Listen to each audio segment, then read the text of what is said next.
Bonjour à tous, aujourd'hui nous allons parler d'un livre qui s'intitule Les bijoutiers du clair de lune. Il s'agit d'un roman écrit par Albert Vidali et publié en 1954.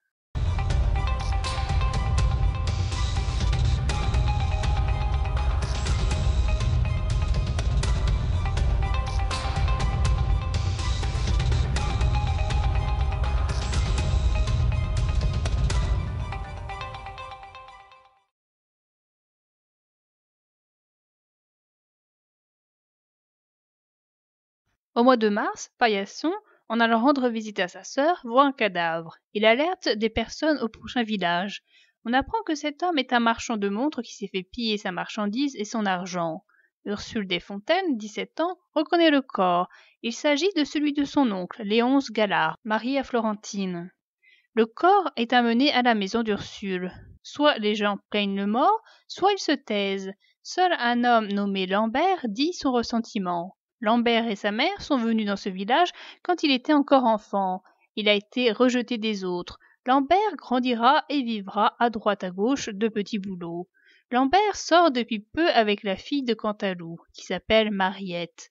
Ce flirt paraît bizarre aux gens du village car Mariette est une femme fragile qui n'a pas le physique et qui plaît aux hommes. Ce qui est étrange aussi, c'est que le père de la jeune fille les laisse faire alors que son père devrait lui réserver un parti plus riche.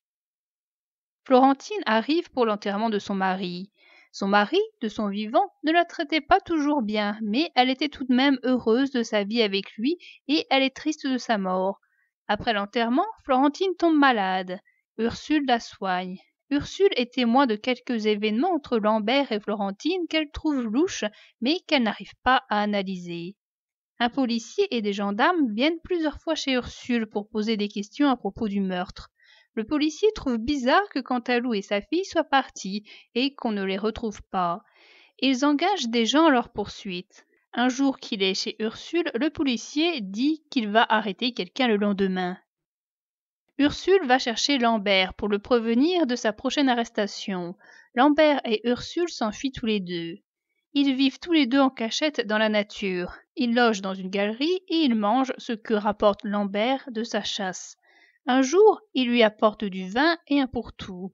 Le lendemain, ils vont voir un homme qui leur donne du pain. Ursule n'a pas confiance en cet homme. Lambert, au contraire, a confiance en cet ancien ami qui était bûcheron avec lui. Blessé à la main, cet homme s'appelle Jacot et il est maintenant roulier. Il les invite à revenir le lendemain au campement des bûcherons. Comme cela sera le jour de paix, les bûcherons ne seront pas là et ils seront en train de dépenser leur argent ailleurs. Le lendemain, Ursule et Lambert vont au campement.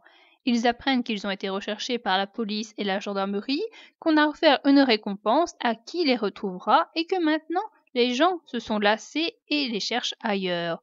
Pour expliquer l'absence de la jeune fille, on a raconté qu'elle veille sur un vieil oncle malade pour l'héritage. Jacot les marie à sa manière avec un fouet.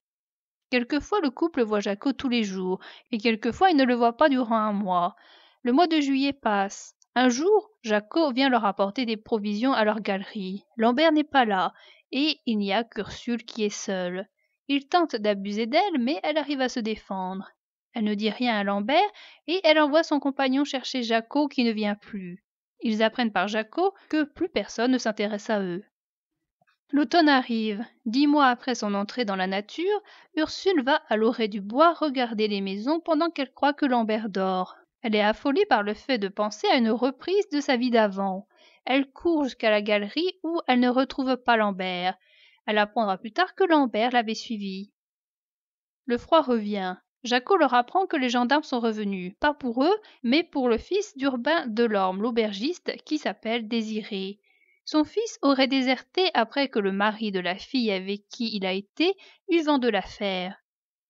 Vient le mois d'avril. Cela fait 12 mois qu'ils vivent dans la nature. Ils sont heureux, même si Lambert se doute bien qu'un jour il faudra qu'ils reviennent à la civilisation. Un jour, Ursule surprend une scène.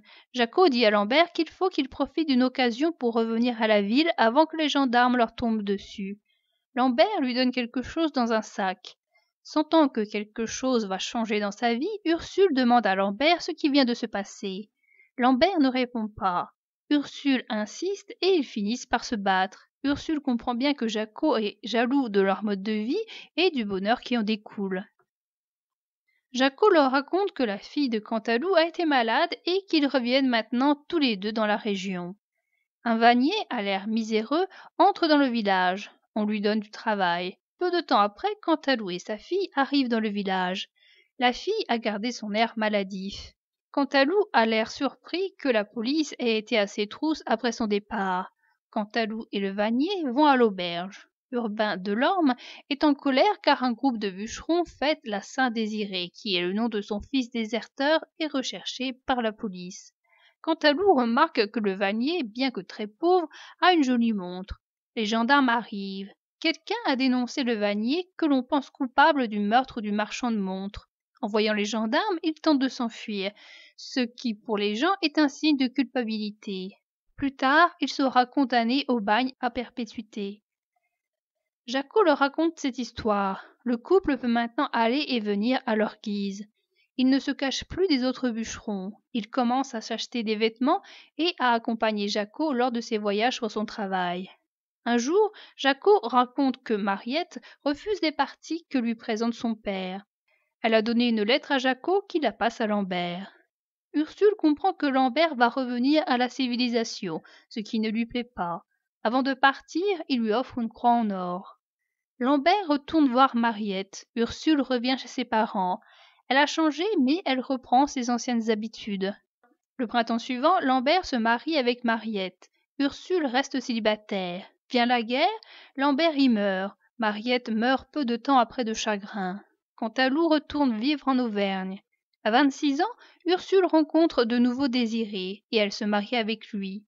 Par accident, paraît-il, Désiré a tiré sur Jacko en voulant tuer un canard. L'affaire est étouffée.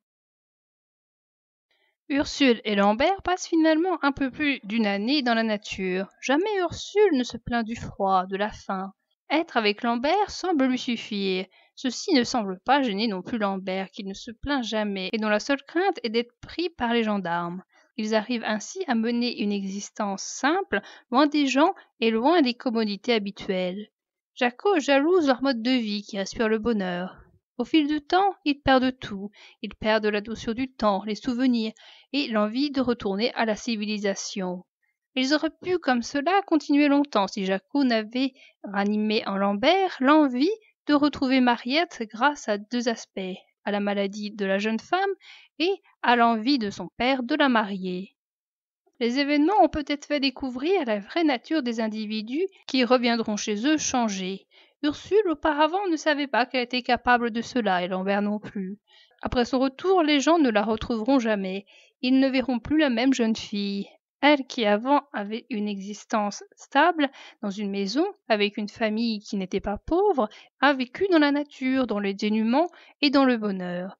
Lambert, qui lui se contentait de travaux non stables, travaillant de droite à gauche, une fois revenu à la civilisation sera le contraire de ce qu'il était avant. Il se posera, se mariera, ouvrira un commerce. Lui qui a résisté à tant d'épreuves mourra à la guerre. Désirée, qui n'intéressait pas Ursule, commence à l'intéresser quand, dans la forêt, elle apprend qu'il a déserté son père, puis l'armée. Elle prendra alors conscience qu'il est comme elle. Il y a des gens comme Mariette qui refusent de changer en restant amoureuse de Lambert, ou encore Florentine qui reste murée dans son chagrin d'avoir perdu son mari.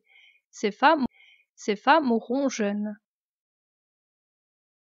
Ceux qui parlèrent d'elle plus tard, qui entreprirent, par curiosité ou par désœuvrement, de raconter son histoire le firent mal, car ils ne pouvaient savoir ce qu'elle avait été ce printemps-là.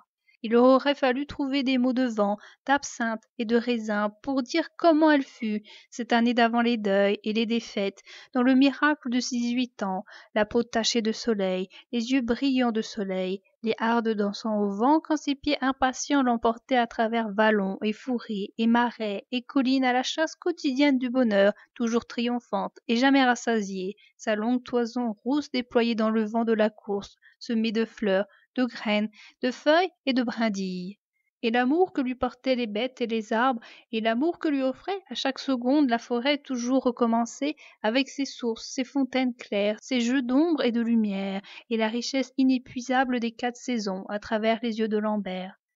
et son corps de joie, son beau corps souple et fort nourri des chairs de la forêt, lavé aux eaux de la forêt, son corps libre et dur et saoul d'être lui-même que traversait et retraversait le sang des jours, son corps de 18 ans, cloué plus tard comme un grand oiseau blanc en travers de cette porte elle-même clouée qu'on referma sur sa moisson de joie.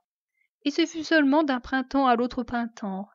Elle ne savait pas que les hommes peuvent tout pardonner sauf le bonheur d'autrui, et que, déjà, ils avaient ouvert une brèche dans le sien. Au lieu de garder le secret, ne dire, ne montrer à personne qu'ils étaient heureux, voilà que, pour l'amour d'elle, par crainte de la voir souffrir, Lambert avait demandé secours à un ami. Cela, elle ne le comprit qu'après, bien trop tard pour qu'il soit possible de changer le cours des événements. Pauvre Lambert, qui doutait de sa force depuis que l'amour lui était venu. Pauvre Jacquot aussi, qui une fois, et pendant 2 minutes, avait été trop sûr de la sienne.